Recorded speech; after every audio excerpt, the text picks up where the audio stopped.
Welcome সবাইকে আমার চ্যানেলে। আজ যে টপিকটা শুরু করব সেটা হচ্ছে তোমাদের ক্লাস 10-এর সেকেন্ড চ্যাপ্টার বায়ুমণ্ডল। তো প্রথমে আমাদের জানতে হবে কি বায়ুমণ্ডল কী জিনিস। বায়ুমণ্ডল হচ্ছে কি আমাদের পৃথিবীর চারদিকে একটা গ্যাসের একটা আস্তরণ রয়েছে। মানে পৃথিবীর চারদিকে কিছু গ্যাস, এই গ্যাসটা আমাদের পৃথিবীকে বেষ্টন করে আছে। যেই গ্যাসের মধ্যে নাইট্রোজেন আছে, অক্সিজেন আছে, কার্বন ডাই অক্সাইড আছে, এরকম বিভিন্ন গ্যাস রয়েছে। তো এই গ্যাসের যে আবরণ বা গ্যাসের যে আস্তরণ তাকেই বলা হয় বায়ুমণ্ডল। তো বায়ুমণ্ডল হচ্ছে যে গ্যাসের একটা মিশ্রণ যেটা আমাদের পৃথিবীকে চারদিক থেকে ঘিরে আছে। একটা প্রশ্ন আসতে পারে যে আমাদের পৃথিবীর চারদিকে বায়ুমণ্ডল কেন আছে। তার রিজনটা হচ্ছে যে পৃথিবীর চারদিকে বায়ুমণ্ডল আছে, এর কারণ হচ্ছে মাধ্যাকর্ষণ শক্তি। পৃথিবীর মাধ্যাকর্ষণ শক্তির জন্যই আমাদের পৃথিবীর চারদিকে বায়ুমণ্ডল রয়েছে। যে সমস্ত গ্রহে মাধ্যাকর্ষণ শক্তি নেই বা খুব যথেষ্ট কম, সেখানে এই বায়ুমণ্ডল নেই। যেমন চাঁদে বায়ুমণ্ডল অনেক কম রয়েছে, কারণ চাঁদের মাধ্যাকর্ষণ শক্তি পৃথিবীর থেকে অনেক কম, সেই জন্য। আর যে সমস্ত গ্রহে মাধ্যাকর্ষণ শক্তি দেখা যায় না, সেই সমস্ত গ্রহে বায়ুমণ্ডলও নেই বললেই চলে। তো আমাদের পৃথিবীতে বায়ুমণ্ডল আছে কারণ আমাদের পৃথিবীর মাধ্যাকর্ষণ শক্তির জন্যই। এরপর হচ্ছে বায়ুমণ্ডলকে আমরা চোখে দেখতে পাই না, শুধুমাত্র বায়ুমণ্ডলকে ফিল করা যায় বা বায়ুকে আমরা অনুভব করতে পারি। তারপরে বায়ুমণ্ডলের কী কী উপাদান রয়েছে। বায়ুমণ্ডল একটু আগেই বললাম বিভিন্ন গ্যাসের মিশ্রণ। Nitrogen, oxygen, carbon dioxide, ozone, এই সমস্ত গ্যাস রয়েছে। ফার্স্ট আসছি নাইট্রোজেন। নাইট্রোজেনের পার্সেন্টেজ 78.1%। কোনো বইতে 77.07 থাকে বা কোনো বইতে 78% থাকে। তো এই 77 আর 78 এর মাঝেই মোটামুটি ঘোরাফেরা করতে থাকে নাইট্রোজেনের পার্সেন্টেজ। তো কোনোটাই ভুল না, 77.07 বললেও ঠিক হবে বা 78.1%, এইগুলো কাছাকাছি। তো কোনোটাই ভুল না, লিখতে পারো তোমরা, কোনোটাই কাটবে না।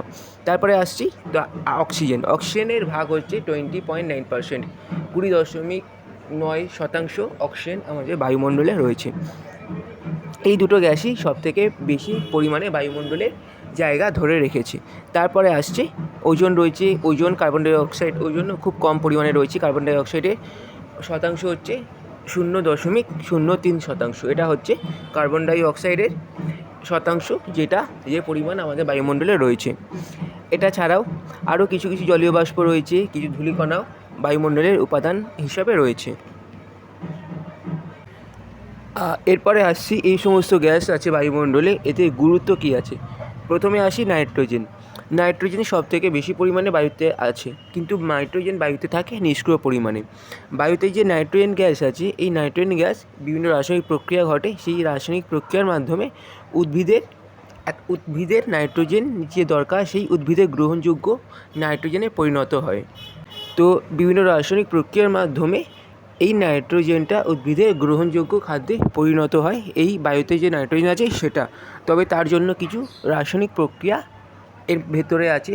এই প্রক্রিয়াটার ভেতরে এই প্রক্রিয়াটা ঘটে, তখন এই নাইট্রোজেনটা উদ্ভিদের গ্রহণযোগ্য খাদ্যে পরিণত হচ্ছে। নেক্সট হচ্ছে কি অক্সিজেন। অক্সিজেন তোমরা সবাই জানো, কোনো জীবের শ্বাসকার্যের জন্য অক্সিজেন দরকার পড়ে। তো অক্সিজেন এটা ছাড়াও শ্বাসকার্য তো দরকার পড়ছে, এটা ছাড়াও আরও কিছু কাজ আছে, যেমন হচ্ছে শক্তি উৎপাদন করা বা বায়ুমণ্ডলের তাপ শক্তি বৃদ্ধি করে নাইট্রোজেন, বা তাপকে ধরে রাখতে পারে। তারপরে কার্বন ডাই অক্সাইড। বায়ুমণ্ডলে যে কার্বন ডাই অক্সাইড গ্যাস আছে, সেই গ্যাস CO2 বা কার্বন ডাই অক্সাইড বেসিক্যালি উদ্ভিদের দরকার লাগে সালোকসংশ্লেষ প্রক্রিয়াকে সম্পাদন করার জন্য। তো উদ্ভিদের কার্বন ডাই অক্সাইড লাগে সালোকসংশ্লেষ প্রক্রিয়া সম্পাদন করার জন্য। নিশ্চয়ই জানো সালোকসংশ্লেষে কার্বন ডাই অক্সাইডের ভূমিকা রয়েছে। এটা ছাড়াও সূর্য থেকে যে তাপ আসে, সেটাকে শোষণ করা বা সেটাকে শোষণ করা আর সেটাকে বন্টন করাও এই কার্বন ডাই অক্সাইডের একটা অন্যতম কাজ। এটা ছাড়াও আরেকটি কাজ, যেটা হচ্ছে কি সূর্য থেকে যে অতিবেগুনি রশ্মি পৃথিবীতে আসে, সেই অতিবেগুনি রশ্মিকে ভূপৃষ্ঠে আসতে বাধা দেয় এই কার্বন ডাই অক্সাইড গ্যাস। তারপরে চলে আসি জলীয় বাষ্প। জলীয় বাষ্পের কী কাজ আছে বায়ুমণ্ডলে। জলীয় বাষ্প সৌরতাপকে শোষণ করতে পারে, শোষণ করে এবং ভূপৃষ্ঠ থেকে তাপ বিকিরণে বাধা দেয় জলীয় বাষ্প। তো জলীয় বাষ্প থাকার জন্যই বায়ুমণ্ডলে যে ট্রপোস্ফিয়ার আছে, সেই ট্রপোস্ফিয়ারে মেঘ, বৃষ্টি, তুষারপাত, কুয়াশা প্রভৃতি সৃষ্টি হচ্ছে। তারপরে ধূলিকণা বা অ্যারোসল। হচ্ছে বেসিক্যালি এটা হচ্ছে যেমন কিছু অতি সূক্ষ্ম ধুলোবালি, তার সাথে লবণকণা, পোড়া কয়লার ছাই, আগ্নেয়গিরির ছাই বা ভস্মের মিশ্রণ, এই সমস্ত কিছুর একটি মিশ্রণ যেটা বায়ুমণ্ডলের নিচের স্তরে ভেসে বেড়ায়, সেটাই হচ্ছে ধূলিকণা। তো ধূলিকণা তেমন কোনো গুরুত্ব বায়ুমণ্ডলে নেই, তবু ধূলিকণা বায়ুমণ্ডলের একটি উপাদান। তারপরে বায়ুমণ্ডলের কী কী স্তর রয়েছে সেই স্তরগুলো আলোচনা করব। প্রথমে আসছে ট্রপোস্ফিয়ার। প্রথম যে স্তর সেটা হচ্ছে ট্রপোস্ফিয়ার। ট্রপোস্ফিয়ার তোমরা হয়তো আগেও পড়ে থাকবে। তো বায়ুমণ্ডলে ভূপৃষ্ঠ থেকে শুরু করে টোটাল 18 কিলোমিটার অবধি যে বায়ুস্তর সেটাই হচ্ছে ট্রপোস্ফিয়ার। মেরু অঞ্চলে এই উচ্চতাটা একটু কম, মেরু অঞ্চলে এই উচ্চতা হচ্ছে 8 কিলোমিটার। আর আমরা এই ট্রপোস্ফিয়ারেই বসবাস করি। এই স্তরে কী কী হয়? এই স্তরে বায়ুতে ধূলিকণা থাকে, জলীয় বাষ্প, কুয়াশা, মেঘ প্রভৃতি ট্রপোস্ফিয়ারেই থাকে। ঝড় বৃষ্টি বা শিলাবৃষ্টি, বজ্রপাত সমস্ত কিছু এই ট্রপোস্ফিয়ারেই হয়।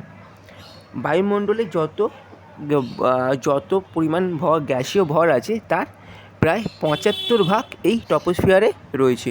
তো বায়ুমণ্ডলের টোটাল 75% বা 75% গ্যাসীয় পদার্থ এই ট্রপোস্ফিয়ারে রয়েছে, যার জন্য কি ট্রপোস্ফিয়ারে বায়ুর ঘনত্ব ও বায়ুচাপ সবথেকে বেশি হয়। এরপর ট্রপোস্ফিয়ারের ওপরে 3 কিলোমিটার পর্যন্ত অংশে তো ট্রপোস্ফিয়ারের ওপরে 3 কিলোমিটার পর্যন্ত অংশে উষ্ণতা হ্রাস বৃদ্ধি কিছু হয় না। এই জায়গাটাকে বলা হয় ট্রপোপজ। তো ট্রপোপজ হচ্ছে এমন একটা জায়গা ট্রপোস্ফিয়ারের ঊর্ধ্বে 3 কিলোমিটার পর্যন্ত অংশ যেখানে কোনো উষ্ণতার পরিবর্তন হয় না, সেটাই হচ্ছে ট্রপোপজ। আচ্ছা, ট্রপোস্ফিয়ারের পরে যে স্তর আছে সেটা হচ্ছে স্ট্র্যাটোস্ফিয়ার। তো ট্রপোস্ফিয়ারের ওপরে 18 কিলোমিটার থেকে 50 কিলোমিটার যে স্তর, 50 কিলোমিটার পর্যন্ত যে স্তর আছে সেটাই হচ্ছে স্ট্র্যাটোস্ফিয়ার। এটাকে শান্তমণ্ডল বলা হয়। তো স্ট্র্যাটোস্ফিয়ার স্তরে কোনো ধূলিকণা, মেঘ, বৃষ্টি এইসব থাকে না, বজ্রপাত, ঝড় বৃষ্টি এইসব কিছু হয় না। এই জন্য স্ট্র্যাটোস্ফিয়ারে কী হয়, বায়ু প্রবাহ, মেঘ, ঝড় বৃষ্টি দেখা যায় না। তাই জন্য যে জেট বিমান বা জেট প্লেনগুলো এই স্ট্র্যাটোস্ফিয়ার দিয়ে চলাচল করে, কারণ সেইগুলো ঝড় বৃষ্টি এড়িয়ে যাওয়ার জন্য স্ট্র্যাটোস্ফিয়ার দিয়ে তারা চলাচল করে। তো এইখান দিয়ে যে প্লেন যায় বা বিমান যায় তার জন্য দেখবে মাঝে মাঝে আকাশে সাদা সাদা মেঘ দেখা যায়। তো এটাই হচ্ছে যে ওই বিমান দিয়ে যে গ্যাস নির্গত হয় সেটাই আমরা আকাশে সাদা দাগ হিসাবে দেখতে পারি। আর ভূপৃষ্ঠ থেকে প্রায় 50 থেকে 55 কিলোমিটার অবধি ঊর্ধ্বে স্ট্র্যাটোস্ফিয়ার ও মেসোস্ফিয়ারের সীমারেখা, যেটাকে বলা হয় স্ট্র্যাটোপজ। তারপরে আসছে মেসোস্ফিয়ার। মেসোস্ফিয়ার একটু আগেই বললাম যে স্ট্র্যাটোপজের ওপরে প্রায় 80 কিলোমিটার উচ্চতাযুক্ত স্থান পর্যন্ত অংশ, সেটাই হচ্ছে মেসোস্ফিয়ার। এই মেসোস্ফিয়ারে যত ওপরে যাওয়া যায় তত উষ্ণতা কমতে থাকে। তো এখানে বায়ুর তাপমাত্রা সবচেয়ে কম থাকে এই মেসোস্ফিয়ারে, এবং সবথেকে মিনিমাম টেম্পারেচার এখানে দেখা যায় সেটা হচ্ছে -93 ডিগ্রি সেলসিয়াস। আর মহাকাশ থেকে এমন কোনো উল্কা পতন হয় বা উল্কা পৃথিবীর দিকে ছুটে আসে, সেটা স্তরের সংস্পর্শে এলে সেটা পুড়ে ছাই হয়ে যায়। আর মেসোস্ফিয়ারের শেষ প্রান্তে মেসোস্ফিয়ার ও আয়োনোস্ফিয়ারের মাঝে যে জায়গা সেটাকে বলা হয় মেসোপজ।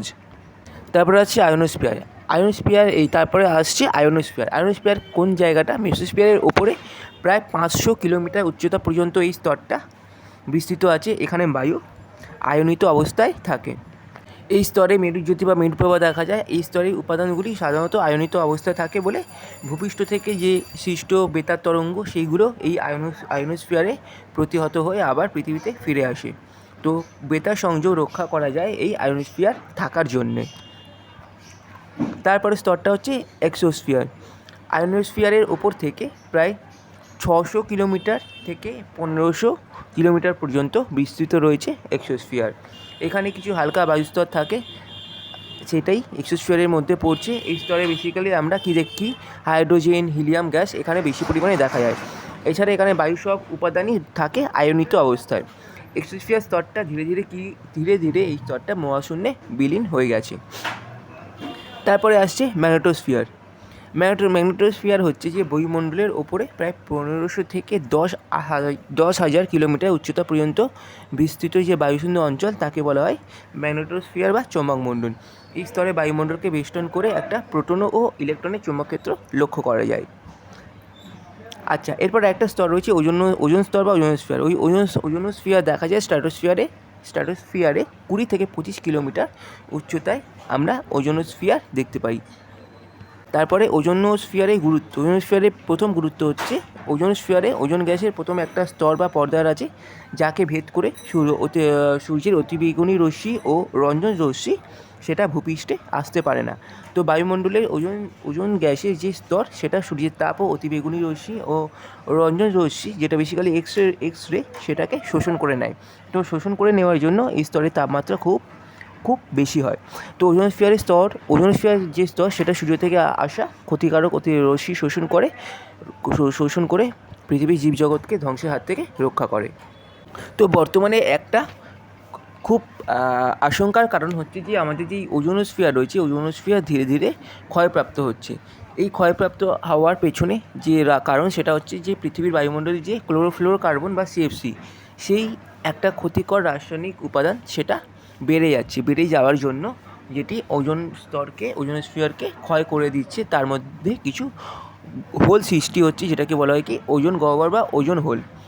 এর জন্য কি হচ্ছে, এই হোল সৃষ্টি হওয়ার জন্য সূর্যের অতিবেগুনি রশ্মি ওই হোলের থ্রু দিয়ে, ওই হোলের মাধ্যমে পৃথিবী পৃষ্ঠে চলে আসছে, এসে আমাদের ক্ষতি সাধন করছে।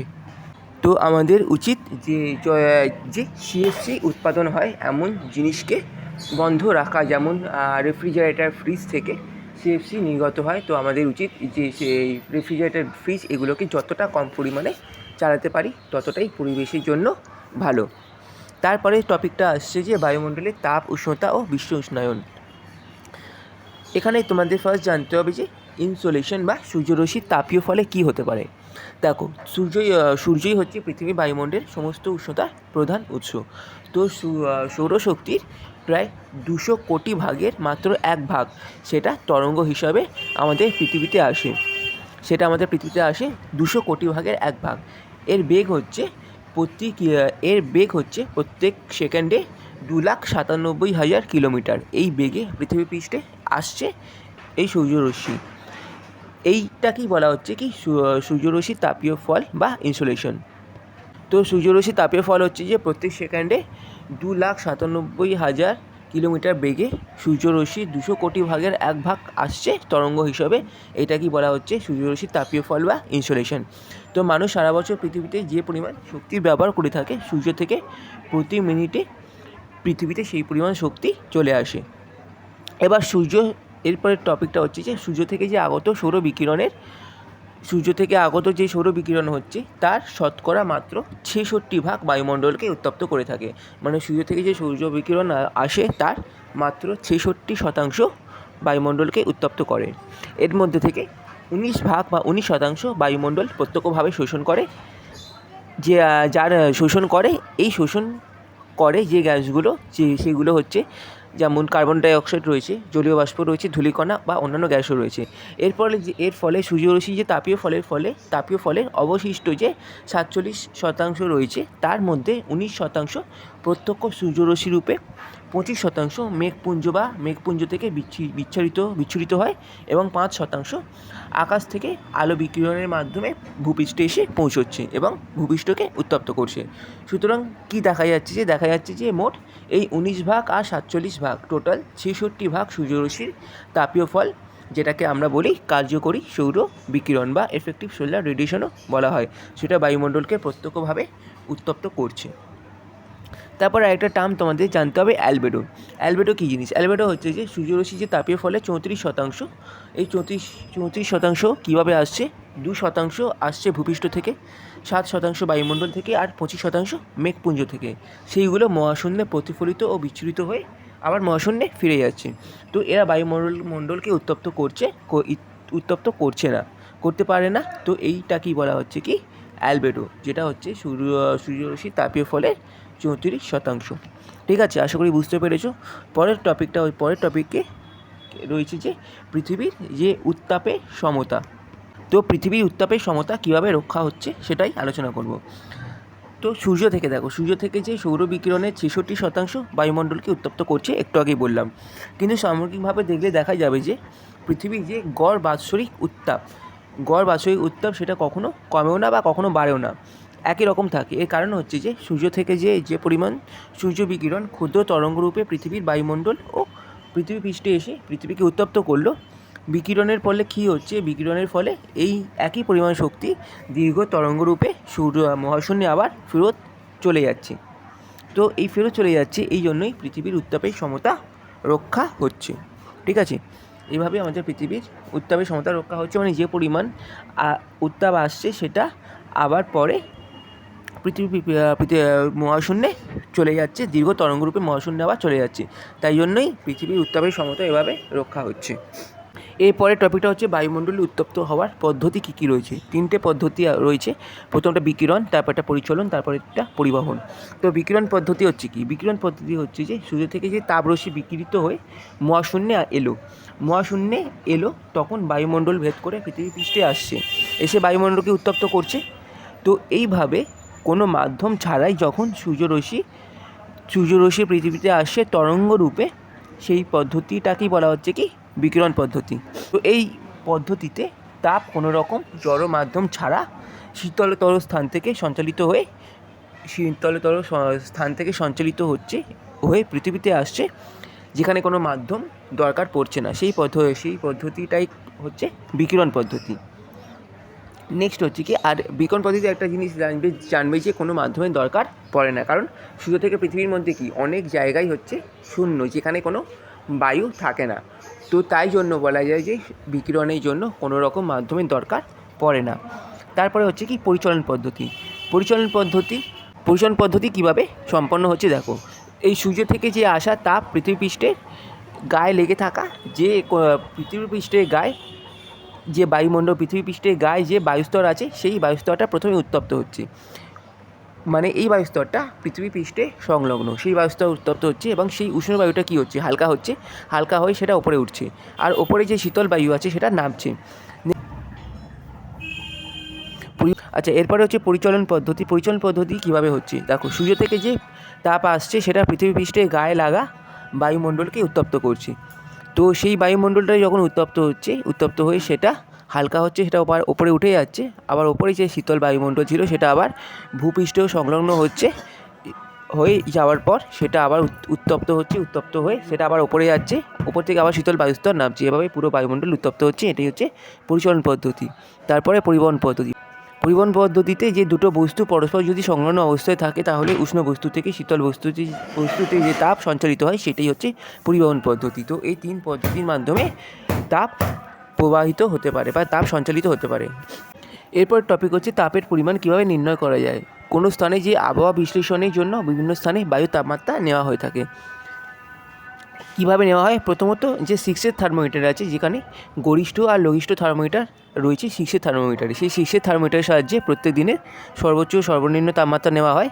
এছাড়াও বর্তমানে অ্যানালগ থার্মোমিটার রয়েছে, ডিজিটাল থার্মোমিটার, ইনফ্রারেড থার্মোমিটার রয়েছে। এইগুলো কী করছে? এগুলো তাপমাত্রা পরিমাপের জন্য ব্যবহৃত করা হয়। এটা ছাড়া প্রতিদিনের যে সর্বোচ্চ সর্বনিম্ন তাপমাত্রা, সেই তাপমাত্রাকে যোগ করে সেই যোগফলকে 2 দিয়ে ভাগ করলে দৈনিক গড় তাপমাত্রা আমরা পাবো। তো দৈনিক গড় তাপমাত্রা পাওয়ার সূত্রটা হচ্ছে দিনের সর্বোচ্চ তাপমাত্রা প্লাস সর্বনিম্ন তাপমাত্রা বাই 2। এটা ছাড়া কোনো দিনের যে সর্বোচ্চ সর্বনিম্ন উষ্ণতার পার্থক্য হলো ওই দিনের দৈনিক উষ্ণতার প্রসার। ধরো যে কোনো একটা মাসের 1 তারিখে সর্বোচ্চ তাপমাত্রা ছিল 37 ডিগ্রি সেলসিয়াস এবং সর্বনিম্ন তাপমাত্রা 29 ডিগ্রি সেলসিয়াস, তাহলে দৈনিক প্রসার হবে 37 degree minus 29 degree equals to 8 degree Celsius. এটাই হচ্ছে দৈনিক উষ্ণতার প্রসার।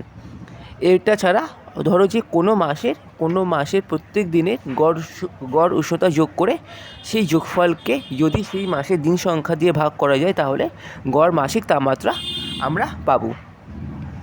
এভাবে বার্ষিক গড় তাপমাত্রা পাওয়ার জন্য প্রত্যেকটা মাসে গড় উষ্ণতাকে যোগ করে 30 দিয়ে যদি ভাগ করি, তাহলে 30 দিয়ে না, প্রত্যেক মাসে গড় তাপমাত্রাকে যোগ করে সেটাকে যদি 12 দিয়ে ভাগ করা হয়, তাহলে আমরা পাবো বার্ষিক গড় তাপমাত্রা। তারপর টপিকটা হচ্ছে উষ্ণতার প্রসার হচ্ছে কীভাবে পাওয়া যাবে। ধরো কোনো নির্দিষ্ট অঞ্চল বা জায়গার শীতলতম ও উষ্ণতম মাসের যে গড় উষ্ণতার বিয়োগফল, সেটাকেই বলা হচ্ছে উষ্ণতার প্রসার। তো এভাবে আমরা উষ্ণতার প্রসার বার করতে পারি। তো আশা করি এতদূর বুঝতে পেরেছো। পরের দিন বাকি টপিকটা কমপ্লিট করে দেবো। তোমরা অবশ্যই ভিডিওটাকে লাইক করো আর আমার চ্যানেলটাকে সাবস্ক্রাইব করো। তো দেখা হচ্ছে পরের ভিডিওতে। সবাইকে ধন্যবাদ।